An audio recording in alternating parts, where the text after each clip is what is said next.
കുളിച്ചൊരു പെൺമണിയെ പോലെ തെളിഞ്ഞു നിന്നു.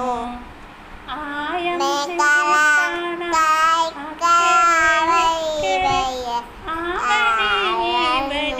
ആരു വന്നു.